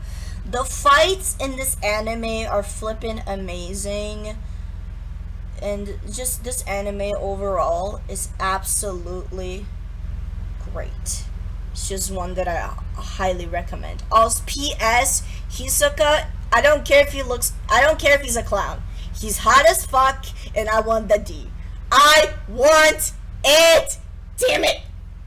It's okay, rant over. I mean, it was a clown too, so that makes sense. He's just so fucking hot. Jesus, when his hair is down, it's like, I'm sorry, fams, but, he's so hot!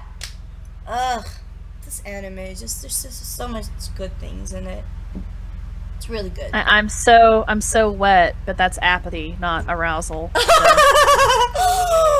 Like, what? You don't like this anime? Like, I've never seen it. I just know that it's supposedly Watch very it. hyper violent and very emotionally intense, and no, it's it not. falls into that same category as Naruto and One No, Piece no, do, no, where no, it's no, just no. too damn popular for me to even bother with it now. No. You don't understand, fam. This is nothing like One Piece or Naruto.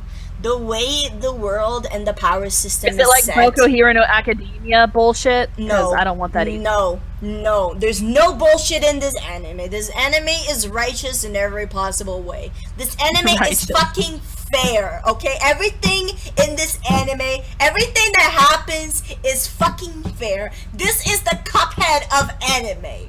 Shit goes down, shit goes bad, but then you try again. And it's not that bullshit that friendship like always wins. You have to work hard, and you have to like work worth doing.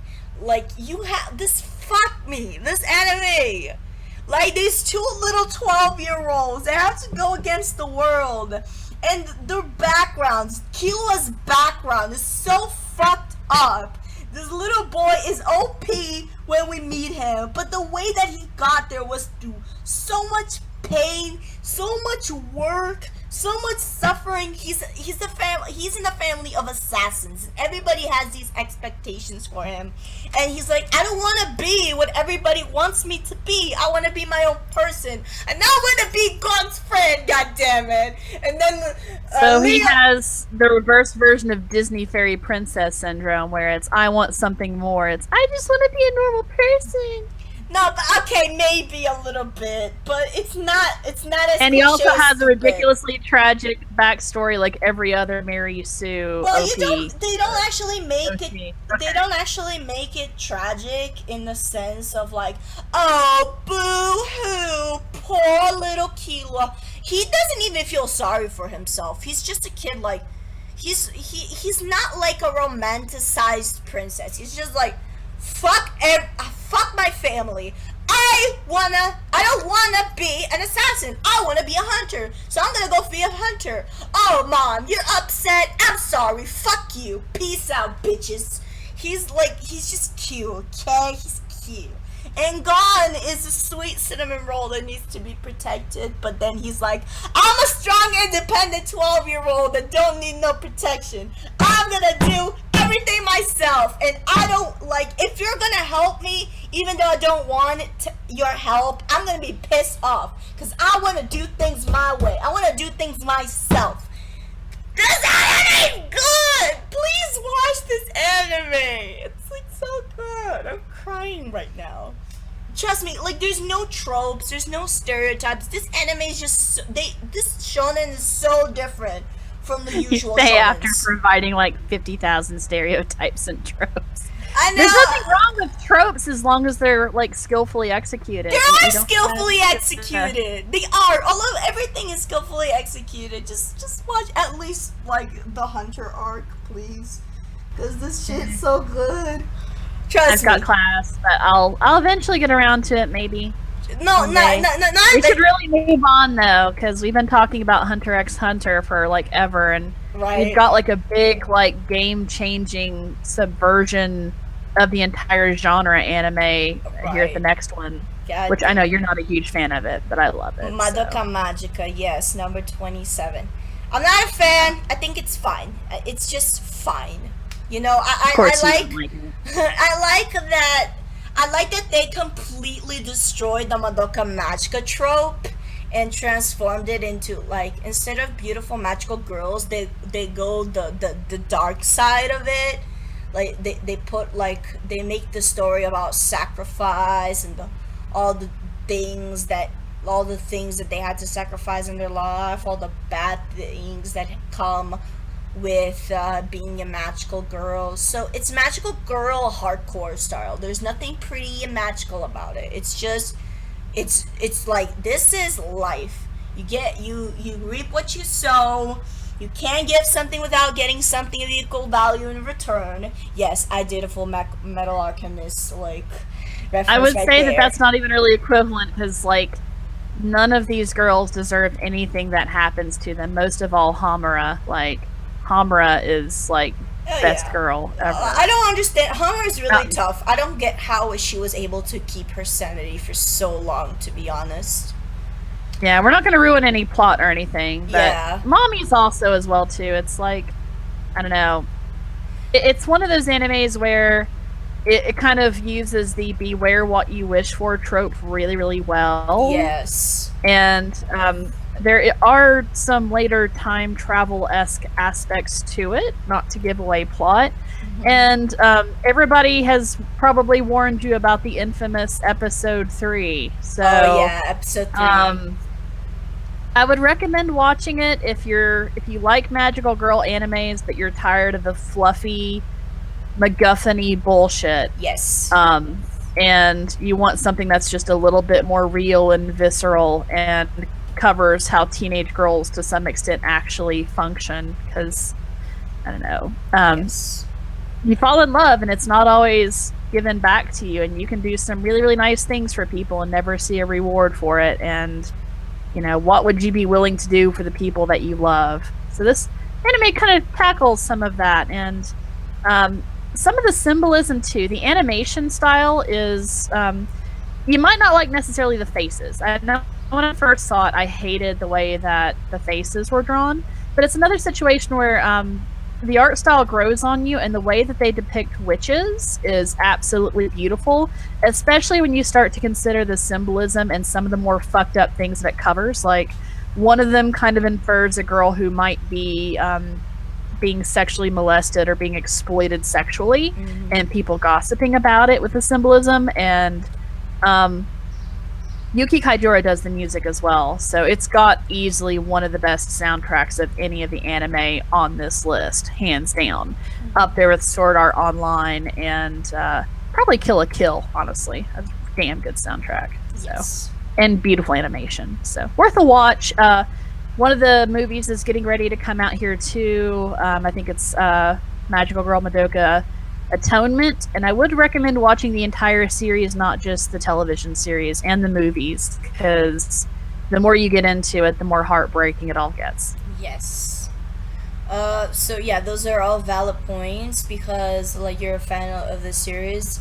Like, I appreciate it and I like it for what it is. It's just not something that's, again, not personally like touching for me, but it like Bridget says, like, it has a lot of good things about it. It's very unique in that sense. Okay. I'll put it this way. I would do a Hamura to save you, okay? So you just need to know that. That's so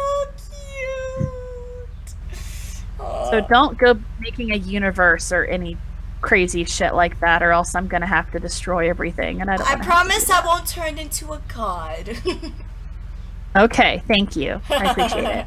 Anyway, let's continue on. Okay, the one you've been dreading the most. Sauko no keshi no yoni shoneru shinu Yeah. Neon Genesis Evangelion at 26. Okay, basically I'm gonna list all the positives and she's gonna list all the negatives, because she hates this anime and I actually like it. No. It's not that I hate it. I don't know. So, brief overview. Young boy gets called to basically help with his father's program of using angels to fight angels, which are kind of these other basically. Yeah. I'm stripping it down, okay, because I don't want to give away like major plot points. Right. So the whole point is that they get teenagers who are able to synchronize up properly attached to these things they refer to as Ava units. And among them you have Shinji, who is a little bitch, basically the head guy's son. And they have a strained relationship. You have Asuka, who has mommy issues galore. And Rei, who is probably like one of the most, Asuka, I'm going to give credit to being one of the first most recognizable tsundere characters. Oh, yeah, that's true. I think you mentioned Taiga, but I'm pretty sure Asuka was like the first big tsundere. Right. And Rei is probably the first most well-known kudere character. Oh, yeah. She's meant to be kind of mysterious and stuff based on her backstory. Not going to give away spoilers, but it's a coming-of-age story with characters you are not supposed to like. I'm going to just say that right off the front. They're supposed to be human, they're supposed to be flawed, and the series itself suffered from the creator's own mental instability, the budget kind of running out, which led to like the last episode of like the initial series being just them sitting in a room and talking, and just concepts of kind of what it is to be human. And I think it's instrumentality is the word that they use for it, and just the craziness of being one with God, and what is it to be human, and what is it to be God. And it relies a lot on kind of old Sephiroth and old Jewish mysticism things as well. And there's a lot of symbolism in it, including Adam, Eve, and Lilith, with Shinji being Adam and Asuka being Eve, and Rei being Lilith, and just a lot of other crazy stuff. And it's worth a watch, but it takes itself entirely too seriously. And the main character, admittedly, is one of the most annoying and grating and bothering characters you will probably ever see in an anime. But that's okay because you're not supposed to like him. But I think that's subjective because I actually, even though it's a unpopular opinion, I like Shinji because he's so flawed. So I can relate to his flaws. Like you say, this talks about like a lot of people hate this anime, hate a lot of its characters because it's like, oh, Shinji's a little bitch. He's such a pussy. But come on, put yourself in his shoes. Would you really be super brave and be able to do all the shit that he is mandatory obligated to do, even though he's probably not qualified, he's not the best person for it, but because of circumstances, he has to be the guy to do it. There's no other person. Like, really, people who say that Shinji is piece of shit and they fucking hate him because he's a fag and he's like he's a coward, I find all of those people such hypocrites. Okay, even if you were someone who's actually brave and actually were able to do the things that he has to do, I highly doubt that you wouldn't be scared to fucking death, especially being a teenager, being not even, how old is Shinji, like 16? Being 16, having to do what the hell that is Eon Genesis Evangelion. I'm sorry, I'm defending Shinji, like, it just annoys me, and, like, honestly, liking the characters is very subjective. If you don't like them, okay, fine, but at least respect the character, like, try to put yourself in their shoes. I also find, for example, the way I do it, I like Asuka a lot. I think she's annoying, but I respect her character because I understand that she also is going through a lot of, like, awkward, like, teenager hormonal shit. She had a lot of mommy issues. So even though I'm not a fan of her, I will at least respect her for what she is, but people just blindly hating on the characters is just something that really upsets me. It's just, I'm sorry if I'm being, like, triggered little piece of shit right now. It's just how I feel. You don't have to take me too seriously if you don't want to, just like you don't take these characters too seriously, but that's how I feel about this anime. Like, to me, characters that are flawed, like the main character from Re:Zero that we're going to talk about later, a lot of I don't hate these characters because that actually makes me like them more because it really represents what people actually are. The thing about anime, I feel, is that when you watch anime, you want them to, like, be everything that you're not, like, show everything that you can't get in the real world, which is bravery, vigorousness, adventure, excitement. This is one of the reasons why, for example, when the main character is, an example, World, which is a gaming anime, but the main character is an obese little chubby boy. A lot of people hated that anime on first looks because of his appearance. It's like, ew, I don't like it when the main character is fat and ugly. Well, well, maybe you're fat and ugly, that's why you can't take it. No, see, I'm being savage right now. Don't take me too seriously.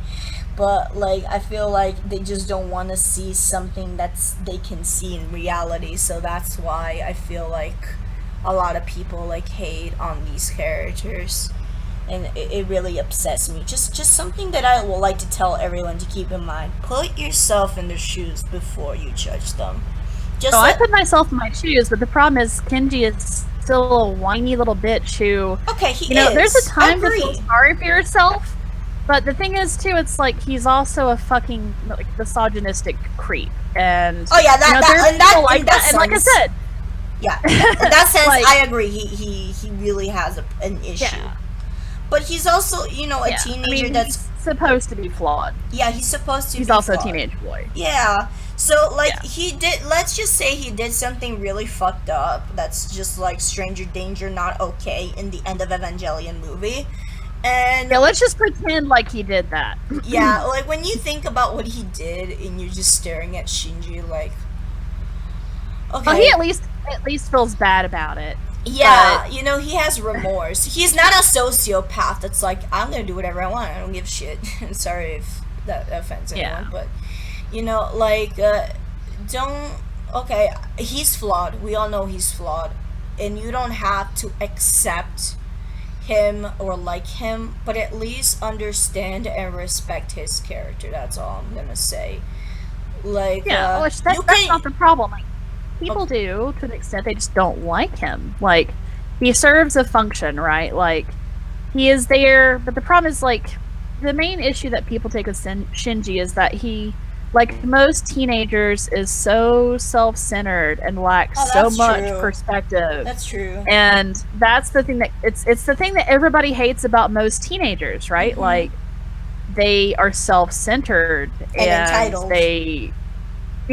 And that's so fucking annoying, especially when you consider all the shit that, like, Asuka and Rei do. I mean, Asuka, I don't know, pressures herself and is a bit of a perfectionist and a bitch, but she gets shit done and really needs counseling, but would never take it because she's a proud little cunt. She's also has really sexual weird tendencies, like she wants to fuck older men, being a slut, and I'm just like, what's wrong with you girls? Well, I mean, that's pretty common in younger girls too. Like, there's like an evolutionary reason behind that we can get. Like I said, there's a whole video we could do on that, just separate from this. So we really need to move on. But in short, you already know about it. You've probably already seen it. I like the way the movie ends better because I don't like happy endings. So it was also better done. So anyway, you already know about Evangelion. If you haven't seen it yet, it's probably not something I would recommend watching unless you just really want to, like, fuck yourself over with symbolism and pretend like you're fucking highbrow and artsy and shit, you know. I once saw a meme that it's you know, like, there are actually people in this community that think they're better than other people because they get Evangelion, quote unquote. I get Evangelion, I just don't like it. Yeah. I mean, like, I'm extremely, like, I could talk about it for hours, but the thing is like, I just don't like it. You know what? I grew up watching Macross when they were, you know, releasing it as Robotech and Gundam. Right. And if I want to watch my big Monster of the Week show, I'll watch it without a bunch of fucking pretentious symbolism bullshit put there because the writer was losing his fucking mind with all the fucking weird Christian Jewish mysticism overtone bullshit. Okay. If I want that shit, I'll go look at the Goetia. Okay? It's cool. Okay. So, that's fair. Yeah, we'll move on. Last thing that I want to... Fuck, I had a thought right now and I forgot it. Oh, okay, never mind. Let's just move on. I'm glad that this actually is better than Evangelion. So the next one. Which one? I'm glad that the next one is above Evangelion. Oh, okay. Can you hear my heartbeat? Tired of feeling...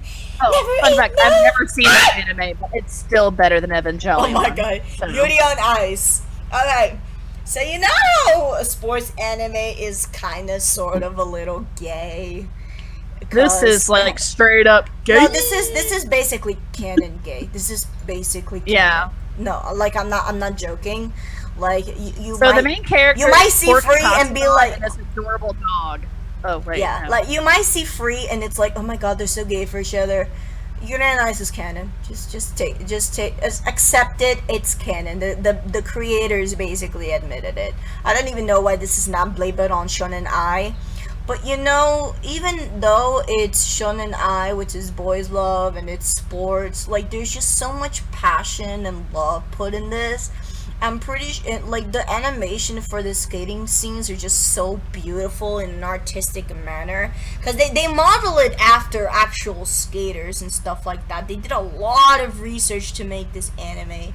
Even so, I feel like a straight man can enjoy this shit just for how beautiful and passionate this anime is. Like, this anime is the epitome of passion. There's just so much passion in the characters and animation, everything passion in this anime, and there is like their gayness And it's not like flamboyant gay. It's not like faggery gay. Like it's just They actually handle just love, gay man. relationships very well and how they Yes, develop. yes, Very organic exactly. character development and bonding that happens between Yuri and the Russian instructor whose name eludes me right Victor. now. Yeah, Victor. Not Yeah. V from Mystic Messenger, but No. This is the thing. This is the meme. Like, if you play Mystic Messenger, sorry we talk about this game so much, but if you're a girl, go play it. If you know Mystic Messenger, everybody keeps calling V Victor. But honestly, I think Victor's more like Zen from the same game because they have more similar personalities. fabulous. No, yeah, they're So both fabulous. fabulous little beautiful men that just love art. So, It's cute and fluffy. So if you want a cute, fluffy love story with like some really good side character development and kind of organic camaraderie, I would recommend it. I haven't seen it, but that's just because it's not my thing personally. Like if I want to watch this, I'll just go watch some porn. Like no, this is not. This is just the art is beautiful. It's not yeah. about the love. It's about the sport, the competition, and then the characters bonding. Exactly. So instead of just like, it's not about the gay love, but it is about the love, just love and passion. It's about bromance that turns into straight out romance. Yes, exactly. Actually, it's not even really a bromance because they're both very, very gay, and it's very clear that they're both kind of like. It's not up in your face, though. That's what I can appreciate. So for it's probably one of the better depictions of gay characters that I've seen. Yeah, it's just, usually it's really degrading towards gay people, so it's nice to have like something that branches off from that. Oh yeah, this one's like love is love, no matter what your gender is, and that's beautiful. Or even if you're pork katsudon. Yes, even if you're a little piggy boy, we love you, man. Number 24, Re:Zero. Overhyped bullshit. Amen. Amen. That's exactly what it is. Overhyped bullshit. Another escape world anime. It's just God. I watched this whole thing. It's so slow. The first few parts, the half of it is so slow. The main character is so slow. It's not that I don't hate him. Like I said before, like I respect him as a character because a lot of people hate him because he's not strong enough and he can't figure shit out. But you know he does in the end. But even so, like the pace is so fucking slow. So slow. No, he takes way too long to understand what the fuck is going on, and that's something that I really hated in this anime. And Ray, or was it Rin? The Ren. blue hair Ray, I think. Ren. Ren. Yes, Ren is the one that gets memed that everybody thinks is best waifu. Yeah, best girl. Tsundere little maid, and then pink-haired twin. Okay, so I'm like, she gives the best speech ever. That's it. Like that's her best girl quality. And she's very like, because in the beginning you're not gonna, she's very different in the beginning than after, like in the middle. Trust me, she's just completely different from the Ray you think she's gonna be. So she changes, right? And she's a good girl, but she's also It like, just depends upon which timeline too. yeah, because she's also a dumbass. No offense to Ray, but she's also kind of a dumbass. And Amelia, like the fucking meme. I love Amelia. Sorry, Ray, but she, like in the beginning, she's relevant, but her character doesn't really. She's very one-dimensional, right? Like honestly, she's not developed. Like, and like I don't. Well, when you've got to compete with the trap and everybody's little token Ray copy and paste, yeah. Yeah. So Think about it. Ren is basically a copy and paste from the typical Kuderi set in motion by Ray from Evangelion. Yeah. So So really, just go watch something else, please. Just go watch Axel World or fucking. Even Konosuba, just Re:Zero is super hyped. Okay, number 20. I wanted to like it. I yeah, me too. I wanted to like it, but it gets so boring and slow after a while. You just like, I just want the shit to end. It didn't pass one episode with me, but my fiance, Takun, really, really loves it. And the thing that always gets me is, like, I have kind of like a natural bias against most harem animes to begin with. And let's be honest, this is like a harem anime and a mix of Higurashi, because it has some really intense gore scenes that are part of what set it apart and why people think it's just so damn fascinating. That and the trap character, right? So I don't know, it's it relies a little bit too much on murder and gore to relay the plot points, and does a really poor job of execution, but it's still well acclaimed because, you know, I guess people hadn't seen it done like that before. So yeah, anyway, next one. Okay, number 23, Spirited Away. This is my favorite anime of all time. The world is beautiful, the idea is beautiful, the music is phenomenal. It's a very emotional ride with everything that's happening. The character designs are fucking insane. Just, this anime is very, very dear to my heart. It is my favorite anime of all time. It's just so special and unique and different to me. I disagree with those, but to you, yes.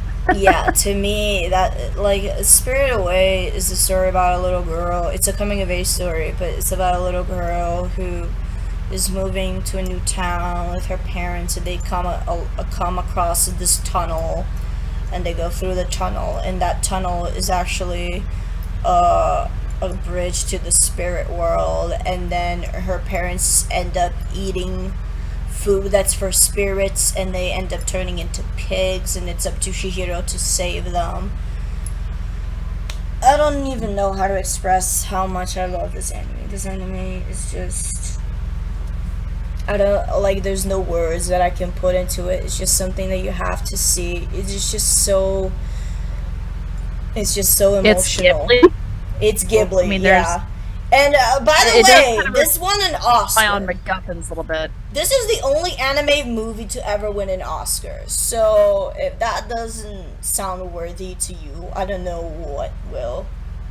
I just love this anime with all my heart. I don't even know how to express why. It's just great.